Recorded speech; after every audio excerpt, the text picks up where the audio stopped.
Engineer से आतंक की दुनिया में कदम रखा। लेकिन एक बार फिर से बड़ी खबर आपको बता रहे हैं, बांग्लादेश में एक बार फिर से शेख हसीना की सरकार बनी है।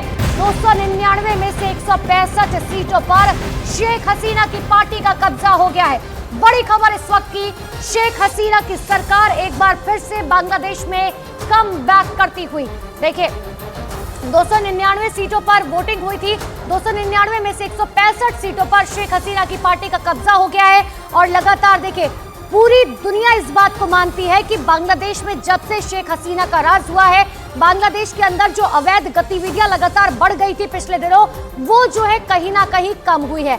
इतना ही नहीं, जब शेख हसीना की तरफ से लगातार कैंपेनिंग की जा रही थी, उनकी तरफ से कहा गया कि हम अवैध गतिविधियों पर पूरी तरह से कंट्रोल करे हुए हैं। महाकोश, कच्ची घानी सरसों तेल और रिफाइंड सोयाबीन ऑयल, चुनो सही। मालदीव ने भारत और पीएम मोदी के खिलाफ बयान देने के मामले में 3 मंत्रियों को किया suspend.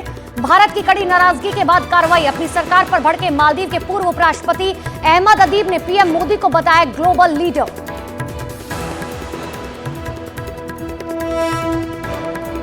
Prime Minister Modi is not only India's Prime Minister but world leader, global leader है, वो हमारा मदद कर रहा है, तो हम भी उसके साथ चलना चाहिए।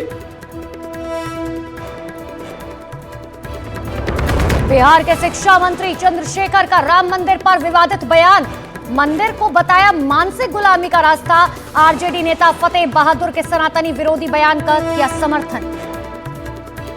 फतेह बहादुर सिंह जी ने क्या पढ़ा?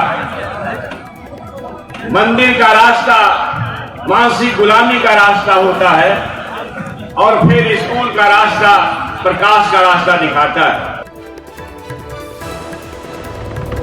बांग्लादेश में विपक्ष के बॉयकॉट के बीच फिर जीती शेख हसीना। चुनाव में शेख हसीना की पार्टी ने आधे से ज्यादा सीटों पर जीत दर्ज की। Well, India is our tested friend during our liberation war. They supported us. महाकोश, कच्ची घानी सरसों तेल और रिफाइंड सोयाबीन ऑयल, चुनो सही।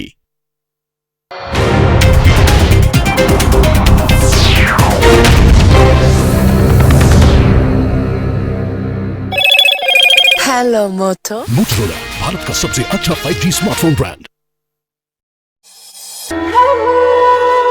उत्तर प्रदेश परिवहन विभाग के फैसले के मुताबिक बसों में बजाए जाने वाले भजन अलग अलग गायकों के होंगे। कई शहरों में वहां के स्थानीय गायकों की भी भक्ति के गीत को शामिल किया गया है।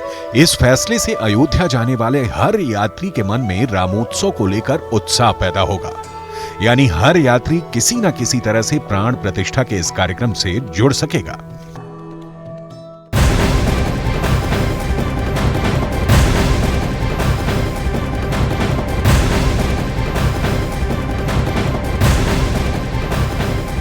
राम मंदिर तीर्थ ट्रस्ट प्राण प्रतिष्ठा की तैयारी जोरों से कर रहा है। ट्रस्ट के महासचिव चंपत राय के मुताबिक 16 जनवरी से प्राण प्रतिष्ठा के कार्यक्रम का अनुष्ठान शुरू हो जाएगा और 18 जनवरी को रामलला की मूर्ति को गर्भगृह में उनके आसन पर विराजमान किया जाएगा। इसके साथ ही उन्होंने ये भी बताया कि रामलला की बनाई गई 2 अन्य मूर्तियों को ट्रस्ट अपने पास रखेगा।